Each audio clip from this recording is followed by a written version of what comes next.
नमस्कार, स्वागत है आपका खबर एचपी में। तो आइए जानते हैं हिमाचल के हर छोटे बड़े शहर से जुड़े 30 फटाफट बड़ी खबरों को। इससे पहले यदि आप वीडियो को लाइक नहीं किए हैं तो लाइक कर दीजिए और चैनल में नए तो चैनल को सब्सक्राइब कर लीजिए। और आप वीडियो को कहां से देख रहे हैं कमेंट बॉक्स में हमें जरूर बताइए।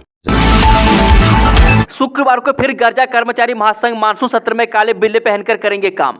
जी हां, हिमाचल प्रदेश विधानसभा के मानसून सत्र के दौरान राज्य सचिवालय और विधानसभा के कर्मचारी काले बिल्ले लगाकर काम करेंगे। महंगाई भत्ता और एरियर न मिलने से नाराज राज्य सचिवालय कर्मचारी सेवाएं महासंघ ने शुक्रवार को सचिवालय परिसर में आयोजित आम सभा के दौरान यह ऐलान किया। बता दें कि महासंघ के पदाधिकारियों ने कहा कि 26 अगस्त तक सरकार ने वार्ता के लिए नहीं बुलाया तो 27 अगस्त से शुरू होने वाले मानसून सत्र के दौरान पहली बार काले बिल्ले लगाकर काम किया जाएगा। इसके बाद 10 सितंबर को दोबारा आम सभा की जाएगी। वह सरकार ने मांगों को नहीं माना तो सभी कर्मचारी सामूहिक अवकाश पर चले जाएंगे। वह महंगाई भत्ते और एरियर की मांग को लेकर कर्मचारी महासंघ ने शुक्रवार को सचिवालय परिसर में भोजनावकाश के दौरान प्रदर्शन किया। वह तकनीकी शिक्षा और टीसीपी मंत्री राजेश धर्मानी की बयानबाजी पर ऐतराज जताते हुए महासंघ के पदाधिकारियों ने सोमवार तक उन्हें माफी मांगने का अल्टीमेटम भी दिया है। ऐसा नहीं होने पर मंगलवार से मंत्री राजेश धर्मानी के खिलाफ अलग से मोर्चा खोलने का निर्णय भी लिया है। हिमाचल में मंकी पॉक्स के लिए अलर्ट जारी, विदेश से आने वाले लोगों पर नजर, जाने लक्षण और बचाव। जी हां, प्रदेश सरकार ने हिमाचल में मंकी पॉक्स को लेकर अलर्ट जारी किया है। वह देश में इसके मामले बढ़ रहे हैं। वह सरकार ने एहतियात के तौर पर मेडिकल कॉलेज और जिला अस्पतालों में इंतजाम करने के निर्देश दिए। वह बता दें कि बुधवार को इस बीमारी को लेकर स्वास्थ्य अधिकारियों की बैठक हुई। इसकी अध्यक्षता स्वास्थ्य सचिव एम सुधा ने की। उन्होंने कहा कि मंकी एक वायरल बीमारी है, इसके लक्षण स्मॉल पॉक्स जैसे होते हैं। वह 1958 में हुए शोध में इस बीमारी को बंदरों में पाया गया था, इसलिए का नाम मंकी पॉक्स पड़ा है। वह बता दें कि विदेश से हिमाचल आने वाले लोगों पर नजर रखने को कहा गया है। यह एक वैश्विक सार्वजनिक स्वास्थ्य चिंता का विषय है। सरकार से बातचीत के जरिए मामला सुलझाए कर्मचारी, प्रदेश सरकार है कर्मचारी हितैषी। जी हां, मुख्यमंत्री के प्रधान सलाहकार नरेश चौहान ने कहा कि प्रदेश सरकार कर्मचारी हितैषी है। वह सरकार ने अपनी गारंटी को पूरा करते हुए पहली कैबिनेट बैठक में ही पुरानी पेंशन बहाल की और 1,36,000 कर्मचारियों को उनका हक दिया। बता दें कि पिछली भाजपा सरकार ने 5 साल में एक बार भी कर्मचारियों की ओपीएस की मांग पर गौर नहीं किया, बल्कि कर्मचारियों को प्रताड़ित किया गया। वहीं बता दें कि पुरानी पेंशन बहाल होने से पहले जहां सेवानिवृत्त कर्मचारियों 3700 रुपये मिल रहे थे, वहीं अब उन्हें 37,000 रुपये मासिक पेंशन मिल रही है। उन्होंने कर्मचारियों का आह्वान किया है कि वह किसी के बहकावे में न आए, वह बातचीत के जरिए सरकार के समक्ष मांगे रखकर मामला सुलझाएं। किसानों से गोबर और खाद खरीद की तैयारी, ब्लॉक स्तर पर कमेटियों का किया जाएगा गठन। जे कांग्रेस सरकार ने चुनावों के समय प्रदेश के लोगों की दी 10 गारंटियों में से एक गोबर खरीद की गारंटी पूरी करने की तैयारी शुरू कर दी है। योजना को मूर्त रूप देने के लिए ब्लॉक स्तर पर कमेटियां गठित की जाएंगी। कृषि विभाग के विषय विशेषज्ञ, पशु चिकित्सा अधिकारी और कृषि विकास अधिकारी कमेटी के सदस्य होंगे। गोबर खाद खरीद के लिए यह कमेटी किसानों का पंजीकरण और प्रमाणीकरण करेगी। इसके अलावा किसानों द्वारा तैयार की खाद के सैंपल की भी जाँच की जाएगी। कृषि सचिव पी पालरासु ने इसे लेकर अधिसूचना जारी की है। कृषि मंत्री प्रोफेसर चंद्र कुमार ने कृषि विभाग के अधिकारियों को निर्देश दिए थे कि गोबर खरीद शुरू करने से पहले ब्लॉक स्तर पर क्लस्टर तैयार किए जाएं। पैनारामिक विस्टाडोम कोच में होगी एयर पावर ब्रेक, सुरक्षा बढ़ेगी, दूसरा ट्रायल भी सफल। देश में ब्रॉडगेज ट्रैक पर चलने वाली बोगियों की तरह नैरोगेज रेल लाइन में पैनारामिक विस्टाडोम कोच में एयर पावर ब्रेक सिस्टम होगा। विश्व धरोहर कालका शिमला रेल लाइन पर दौड़ने वाली बोगियों में एयर पावर की बजाय वैक्यूम ब्रेक इंस्टॉल है। इससे ट्रेन को भी तेज गति में नहीं चलाया जा सकता है। साथ ही आपात स्थिति में भी ट्रेन में ब्रेक लगाने के बाद थोड़ी दूरी के बाद जाकर रुकती है। बता दें कि अब पैनारामिक विस्टाडोम कोच में ब्रेक सिस्टम को अपग्रेड कर दिया गया।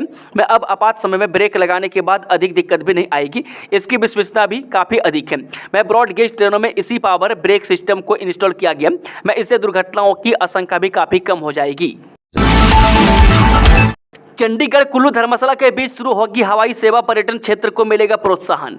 जब प्रदेश में पर्यटन को बढ़ावा देने के लिए प्रदेश सरकार चंडीगढ़ कुल्लू धर्मशाला को आपस में जोड़ने वाले नए हवाई रूट का प्रस्ताव तैयार कर रही है। इस पहल का उद्देश्य प्रदेश के 2 प्रमुख पर्यटन स्थलों के बीच पर्यटकों की आवाजाही में बढ़ोतरी करना है। योजना को सिरे चढ़ाने के लिए एयरलाइंस कंपनियों और अन्य संबंधित एजेंसियों के साथ चर्चा की जा रही है। चंडीगढ़ से कुल्लू और धर्मशाला के लिए नई सीधी हवाई सेवा शुरू होने से पर्यटन को प्रोत्साहन मिलेगा और पर्यटकों को बेहतर हवाई सुविधा मिलेगी।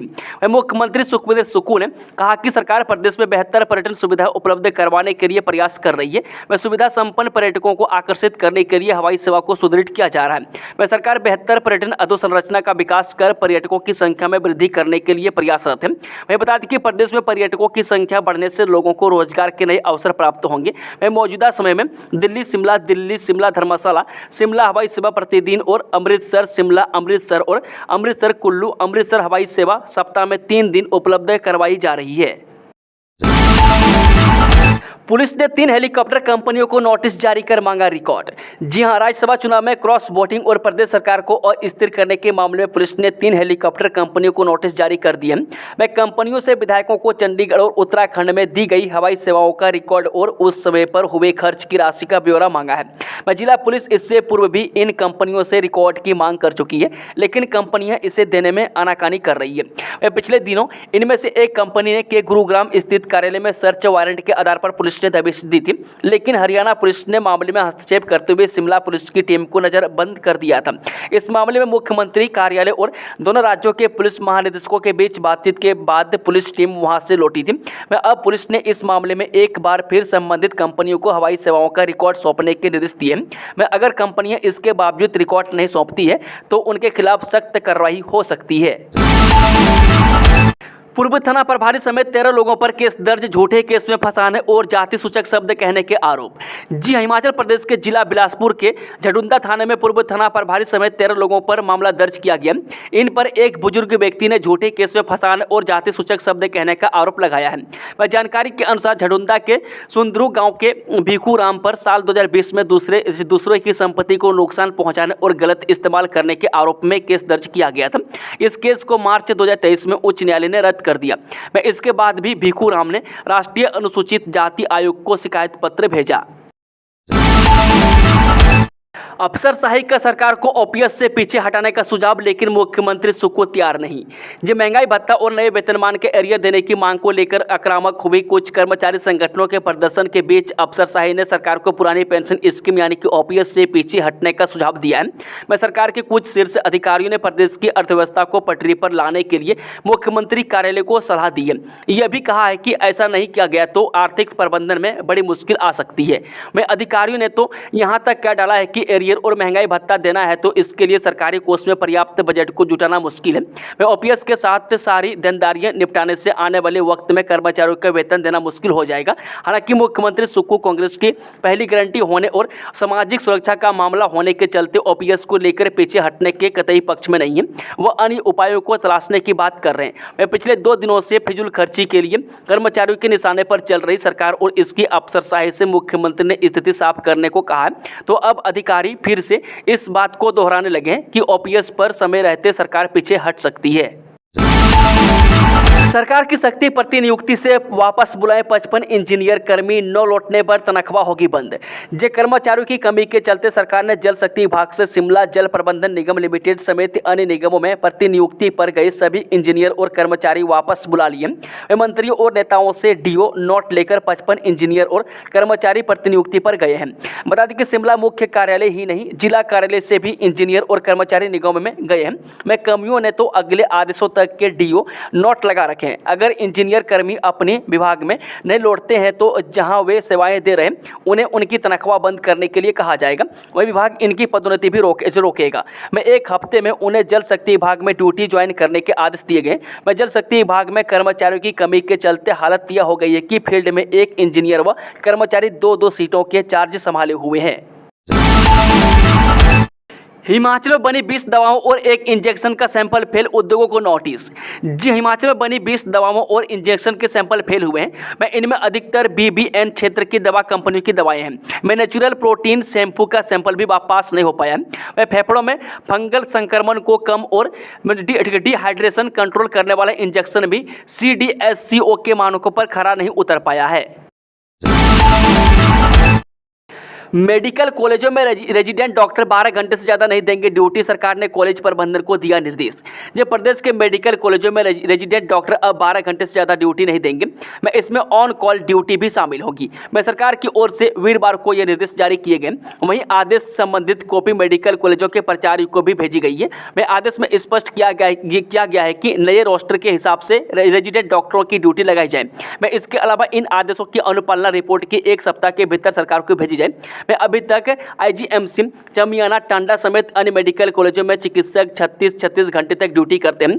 मैं लगातार ड्यूटी देने और काम के बोझ के चलते मानसिक रूप से परेशान रहते हैं। ऐसे में अब रेजिडेंट डॉक्टरों के लिए सरकार ने काम के घंटे निर्धारित किए हैं। इसके अलावा सरकार ने नए आदेशों में यह भी स्पष्ट किया है कि सुरक्षा के लिहाजा से शाम 7 बजे से पहले ही रेजिडेंट डॉक्टर की ड्यूटी चेंज हो जानी चाहिए। बता दें कि कोलकाता के आरजी कर मेडिकल कॉलेज में हुए जघन्य अपराध के बाद रेजिडेंट डॉक्टरों ने काम के घंटे और सुरक्षा का मुद्दा उठाया था।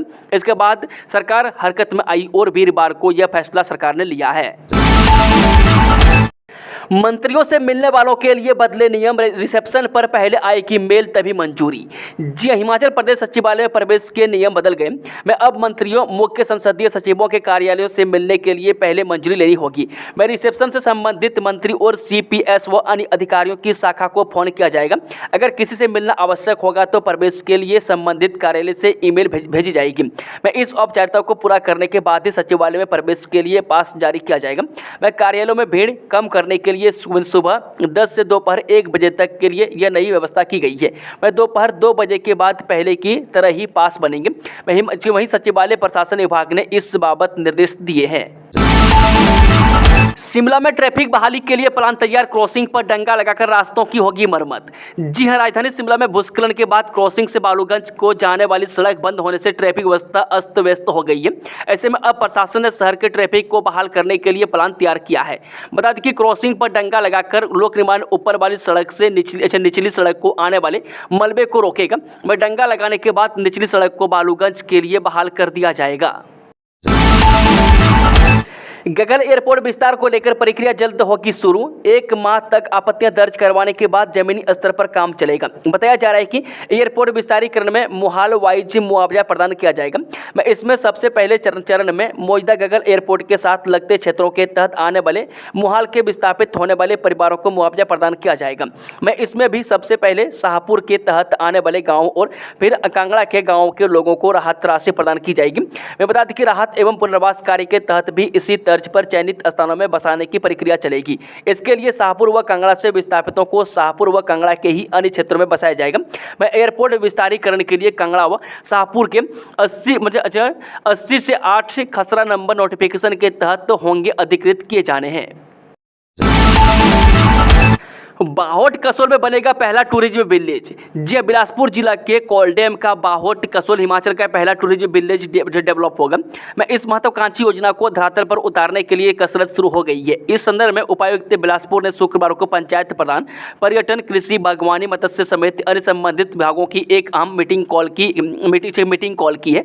यह मीटिंग उपायुक्त कार्यालय के बचत भवन में होगी, जिसमें बाहोट कसोल गाँव को पर्यटन गाँव के रूप में विकसित करने की योजना का खाका तैयार किया जाएगा और अगली कार्य योजना को अंतिम रूप दिया जाएगा। मैं गन्ने और शक्कर के उत्पादन के लिए मशहूर लगभग 1000 की आबादी वाला बाहोट कसोल गांव कोलडेम के प्रभावित एरिया में शामिल है। इस योजना को मूर्त रूप देने के लिए उपायुक्त आबिद हुसैन सादिक की मुख्यमंत्री सुखविंदर सुक्खू से भी चर्चा हो चुकी है और मुख्यमंत्री भी कसोल गाँव को टूरिज्म विलेज के रूप में विकसित करने के लिए मौखिक तौर पर मंजूरी प्रदान कर चुके हैं। जयराम बोले, प्रदेश सरकार की नीतियों से जनता परेशान। नेता प्रतिपक्ष जयराम ठाकुर ने कहा कि झूठे वादे कर सत्ता में आई कांग्रेस सरकार की कुछ कुनीतियों से प्रदेश की जनता तंग आ चुकी है। मैं समाज का कोई वर्ग कांग्रेस सरकार से खुश नहीं है। मैं कर्मचारियों को वेतन, महंगाई भत्ता व एरियर और चिकित्सा भत्ता की अदायगी के लिए तरसाया जा रहा है। मैं केंद्र से करोड़ों की मदद मिल रही है, लेकिन यह पैसा कहाँ जा रहा है कोई नहीं जानता। मैं जो हर महीने करोड़ों का लोन लिया जा रहा है, लेकिन कहाँ खर्च किया जा रहा है वो दिखाई नहीं दे रहा है। मैं इससे पहले पूर्व मुख्यमंत्री मंत्री एवं नेता प्रतिपक्ष जयराम ठाकुर ने सुंदरनगर में आयोजित भाजपा सदस्यता अभियान का शुभारंभ किया। इस अवसर पर नेता प्रतिपक्ष ने कहा कि भारतीय जनता पार्टी दुनिया का सबसे बड़ा राजनीतिक संगठन है, जिसकी विचारधारा से जुड़ना ही हमारा सौभाग्य है। हम ऐसी पार्टी के कार्यकर्ता हैं जो देश ही नहीं दुनिया की सबसे बड़ी राजनीतिक पार्टी है। इसके पास नरेंद्र मोदी जैसा मजबूत नेतृत्व और दुनिया का सबसे लोकप्रिय नेता है। उन्होंने कहा कि भाजपा सदस्यता अभियान के अंतर्गत हर वर्ग पर फोकस करेगी। उन्होंने कहा कि जनता को हमारी सरकार में दी गई रियायतों छीनी जा रही है, बदले की भावना से काम किया जा रहा है। हमारे समय में खोले बड़े संस्थान या तो बंद किए जा रहे हैं या फिर उनका बजट कम कर जानबूझकर कमजोर किया जा रहा है। शराब के अधिक दाम वसूले तो होगा 1 लाख रुपये का जुर्माना व लाइसेंस रद्द।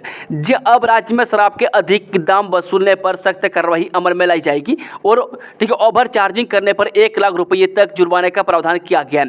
में ओवर चार्जिंग में दोषी पाए जाने पर ठेकेदार को पहली बार उल्लंघन पर 15,000, दूसरी बार 25,000, तीसरी बार 50,000 और चौथी बार उल्लंघन पर 1 लाख रुपये जुर्माना ठोका जाएगा। यदि कोई ठेकेदार ओवर चार्जिंग करते हुए 4 बार से अधिक दोषी पाया जाता है तो संबंधित आबकारी अधिकारी तुरंत जोनल कलेक्टर को ठेकेदार के विरुद्ध हिमाचल प्रदेश आबकारी अधिनियम 2011 की धारा 29 के अंतर्गत कार्रवाई के लिए सिफारिश करेगा, जिसके तहत ठेकेदार का लाइसेंस निलंबित या रद्द हो सकता है। जानकारी के अनुसार बता दें कि आबकारी एवं कराधान विभाग द्वारा अधिक लाभांश पर शराब बिक्री करने की शिकायतों पर सख्त कार्रवाई की जा रही है। विभाग द्वारा शराब की दुकानों पर आबकारी नीति के तहत MSP और लाभांश के बारे में जानकारी प्रदर्शित करने के निर्देश जारी किए गए हैं। खदानों की होगी ई नीलामी, माइनिंग लीज के लिए राज्य सरकार ने साइन किया MOU। जी, हिमाचल में खदानों की metal scrap trade corporation limited e नीलामी करेगा। इसके लिए राज्य सरकार ने माइनिंग लीज के लिए समझौता ज्ञापन पर हस्ताक्षरित किया है। मैं उद्योग मंत्री हर्षवर्धन चौहान ने कहा कि राज्य सरकार ने भारत सरकार के इस्पात मंत्रालय के उपक्रम metal scrap trade corporation limited के साथ MOU साइन किया है। मैं इस समझौते के तहत प्रदेश में खनन पट्टे यानी कि माइनिंग लीज और कंपोजिट लाइसेंस की ई-ऑक्शन सुविधा उपलब्ध होगी। मैं निदेशक उद्योग राकेश कुमार प्रजापति और MSTC के क्षेत्रीय प्रबंधक नितिन आनंद ने समझौता ज्ञापन पर हस्ताक्षर किया है। मिड डे मील कर्मियों ने शिक्षा मंत्री को सौंपा मांग पत्र, वेतन और सुविधाओं में सुधार की उठाई मांग। जब mid day meal workers union की हिमाचल प्रदेश राज्य कमेटी का एक प्रतिनिधिमंडल शिक्षा मंत्री रोहित ठाकुर से मिला हुआ, उन्हें 7 सूत्रीय मांग पत्र सौंपा। मंत्री ने मांगों को तत्काल पूर्ण करने का आश्वासन दिया है। यूनियन तथा मंत्री व निदेशक प्रारंभिक शिक्षा आशीष कोहली के मध्य 1.5 घंटे तक चली बैठक बेहद सकारात्मक रही। प्रतिनिधिमंडल में विजेंद्र मेहरा, जगत राम, इंद्र सिंह व हिमी देवी ने कहा कि प्रदेश में कार्यरत 21,000 मिड डे मील कर्मियों की स्थिति बेहद दयनीय है। मैं इनके लिए मात्र 4500 रुपये प्रतिमाह वेतन घोषित किया गया, जो कि कई महीने तक नहीं मिलता है। वह समय पर वेतन न मिलने से मिड डे मील कर्मियों को अपना जीवन यापन करना बेहद मुश्किल हो रहा है। अध्यापक करवा रहे थे परीक्षार्थियों को परीक्षा में नकल, 7 परीक्षा केंद्र 1 साल के लिए सस्पेंड। जी, हिमाचल प्रदेश स्कूल शिक्षा बोर्ड ने मार्च 2024 में आयोजित बोर्ड परीक्षाओं के दौरान नकल करवाने के मामले में सख्त कदम उठाया है। बोर्ड की ऑनलाइन मॉनिटरिंग के दौरान यह पाया गया कि कुछ परीक्षा केंद्रों पर अध्यापक खुद परीक्षार्थियों को नकल करवा रहे थे। इसके अलावा अन्य अनियमितताएं भी CCTV फुटेज में कैद हुई। बोर्ड ने इन घटनाओं को गंभीरता से लेते हुए 7 परीक्षा केंद्रों को 1 साल के लिए सस्पेंड कर दिया, जिनमें 2 सरकारी और 5 निजी स्कूल शामिल हैं। सस्पेंड किए गए परीक्षा केंद्रों में शिमला जिले के 3, जबकि बिलासपुर, हमीरपुर, कांगड़ा और मंडी जिलों के 1-1 केंद्र शामिल हैं। इन परीक्षा केंद्रों पर अगले साल वार्षिक परीक्षाएं आयोजित नहीं की जाएंगी। बोर्ड की ओर से शिक्षा निदेशालय को यह सिफारिश भी भेजी जाएगी कि जिन सरकारी स्कूलों में यह अनियमितता हुई है उन स्कूलों के केंद्रीय प्रभारियों के खिलाफ सख्त कार्रवाई की जाए। प्रदेश में महंगा हुआ सीमेंट, अभी और दाम बढ़ाने की तैयारी। जी हां, हिमाचल में सीमेंट 10 रुपये महंगा हो गया है। सीमेंट कंपनियों ने वीरवार रात से सीमेंट के रेट बढ़ा दिए हैं। यही नहीं, आने वाले दिनों में सीमेंट और भी महंगा हो सकता है। सीमेंट कंपनियों की 15 रुपये और रेट बढ़ाने की योजना है। सीमेंट कंपनियों ने प्रदेश के लोगों को महंगाई का जोर का झटका दिया है। हालांकि अप्रैल में कंपनियों ने सोलन सहित बॉर्डर एरिया में सीमेंट के रेट को कम किया था, लेकिन इस बार बढ़ाए गए दामों से उस राहत को भी छीन लिया। सीमेंट के रेट बढ़ने की पिछले कई दिनों से संभावना थी। वह कंपनियां अपने डीलरों को रेट बढ़ाने से पूर्व ही मैसेज भेज देती है। वह जनवरी महीने में कंपनियों ने अपने डीलरों को सीमेंट के 5 रुपये तक दाम बढ़ाने का मैसेज किया था। इसमें कुछ दिन बाद दाम बढ़ गए थे। कर्मचारियों का तंज, मंत्री बनने लायक नहीं थे राजेश धर्मानी, सीएम सुक्खू को मजबूरी में कैबिनेट में लेना पड़ा। जी, हिमाचल में डीए और एरियर की मांग को लेकर सचिवालय के प्रांगण में कर्मचारियों ने प्रदर्शन किया। इस दौरान कर्मचारियों को संबोधित करते हुए अप्लाइज यूनियन के नेताओं ने सुक्खू सरकार में कैबिनेट मंत्री राजेश धर्मानी पर जमकर अपनी भड़ास निकाली है। वह कर्मचारी यूनियन के नेताओं ने तो यहाँ तक कह दिया है कि राजेश धर्मानी मंत्री बनने लायक नहीं थे, लेकिन सीएम सुक्खू को मजबूरी में उन्हें कैबिनेट में लेना पड़ा है। वह डीए और छठे वेतन आयोग का संशोधित एरियर का भुगतान न किए जाने से पहले ही कर्मचारी और सुक्खू सरकार आमने सामने है। इस बीच तकनीकी शिक्षा मंत्री राजेश धर्मानी के शिमला में दिए गए हमारे पास सीमित विकल्प है। मैं कर्मचारियों को वर्तमान में जो लाभ मिल रहे हैं, अगर वो चाहते हैं कि उन्हें यह लाभ मिलते रहे तो उन्हें सरकार के साथ खड़ा होना पड़ेगा। बयान ने स्थिति को और बिगाड़ दिया है। धर्मानी 5 लाख कर्मचारी और पेंशनरों को दे रहे धमकी, क्या है ये पाकिस्तान, हम अपना डीए एरियर लेकर रहेंगे। जी हां, हिमाचल प्रदेश में सरकार और कर्मचारियों के बीच डीए और एरियर भुगतान को लेकर पहले से ही तकरार की स्थिति बनी हुई थी। वहीं बीते दिन कैबिनेट मंत्री राजेश धर्मानी द्वारा डीए और एरियर को लेकर कर्मचारियों को तेवर दिखाने से बात और बिगड़ गई है। मैं आज शिमला में सरकारी कर्मचारियों ने सड़क पर उतरकर मंत्री राजेश धर्मानी के खिलाफ मोर्चा खोल दिया। मैं कर्मचारियों धर्मानी से माफी मांगने को कहा है, वरना परिणाम भुगतने की चेतावनी दी गई है। कर्मचारियों को हड़काने के लिए मंत्री को किया आगे, खुद सवालों से भाग रहे सीएम सुक्खू। जे मंडी दौरे पर समरसराज पहुंचे पूर्व मुख्यमंत्री जयराम ठाकुर ने मुख्यमंत्री सुखविंदर सिंह सुक्खू पर जमकर निशाना साधा है। उन्होंने सीएम सुक्खू के उस बयान को बहुत दुर्भाग्यपूर्ण बताया जिसमें सीएम ने कहा था कि वे राजनीतिक लाभ के लिए सरकारी खजाना लूटने नहीं देंगे। वहीं नेता प्रतिपक्ष ने इसे मजाक बताया है। वह पूर्व मुख्यमंत्री जयराम ठाकुर ने कहा, यह बहुत हास्यास्पद बात है कि मुख्यमंत्री कह रहे हैं कि राजनीतिक लाभ के लिए वे सरकारी खजानों को लूटने नहीं देंगे। ऐसे में मैं पूछना चाहता हूं कि तो क्या हिम केयर से इलाज और सहारा जैसी योजना को वही लूट मानते हैं? मैं क्या गांव देहात के गरीब परिवारों को फ्री पानी पिलाने को भी वो लूट मानते हैं?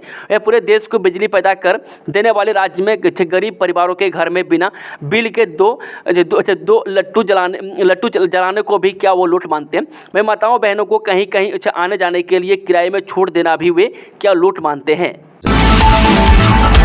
अमलेहड़ में Rajiv Gandhi day boarding school के लिए मिली फॉरेस्ट क्लियरेंस। जो ग्रामीण क्षेत्रों के बच्चों को बेहतर शिक्षा सुविधाएं उपलब्ध करवाने के लिए हिमाचल प्रदेश सरकार द्वारा आरंभ की गई Rajiv Gandhi day boarding school योजना के अंतर्गत नादौन विधानसभा क्षेत्र में भी डे बोर्डिंग स्कूल खोलने का मार्ग प्रशस्त हो गया है। मुख्यमंत्री ठाकुर सुखविंदर सुक्खू के गृह विधानसभा क्षेत्र नादौन की अमलेहड़ पंचायत में Rajiv Gandhi day boarding school की स्थापना के लिए केंद्रीय वन एवं पर्यावरण मंत्रालय ने लगभग 2.8 हेक्टेयर भूमि को शिक्षा विभाग के करने के लिए फॉरेस्ट क्लियरेंस दे दी है। केंद्रीय वन एवं पर्यावरण मंत्रालय ने इस संबंध में निर्धारित प्रक्रिया के तहत ऑनलाइन माध्यम से क्लियरेंस प्रदान करके हिमाचल प्रदेश के अतिरिक्त मुख्य सचिव को पत्र के माध्यम से सूचित किया है।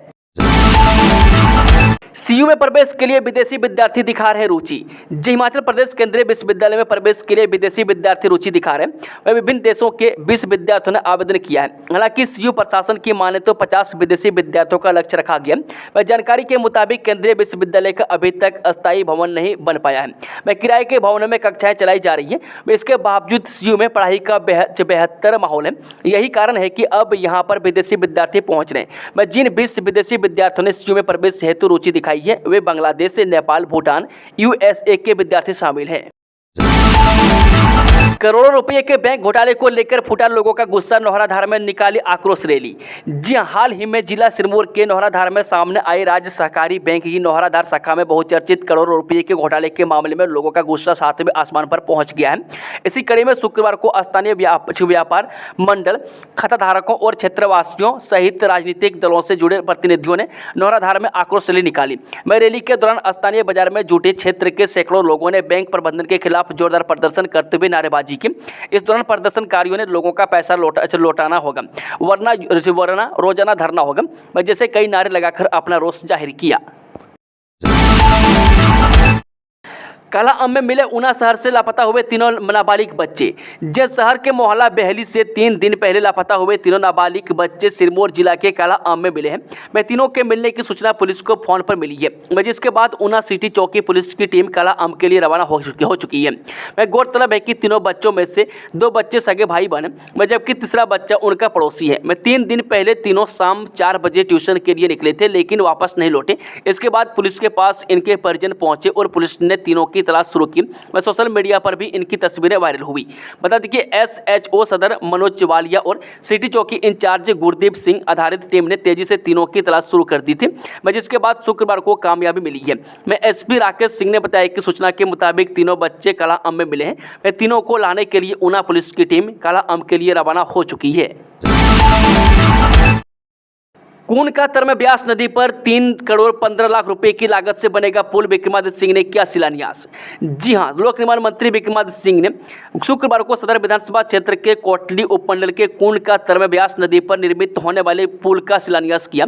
वह 280 फुट लंबे सस्पेंशन बेली ब्रिज के निर्माण पर 3 करोड़ 15 लाख रुपए की अनुमानित राशि खर्च होगी। वह पुल के लिए 2 करोड़ रुपये की राशि विभाग को प्राप्त हो चुकी है। वह 5 माह में इसे निर्मित करने का लक्ष्य रखा गया है। दोस्तों, खबरों का सिलसिला यहीं समाप्त होता है। कि जानकारी पसंद आई तो वीडियो को लाइक, शेयर, चैनल को सब्सक्राइब जरूर कर लें और कमेंट बॉक्स में कमेंट करके बताएं कि आप न्यूज़ को किस जिले पंचायत से देख रहे हैं। Thank you, all the best. जय हिंद, जय हिमाचल।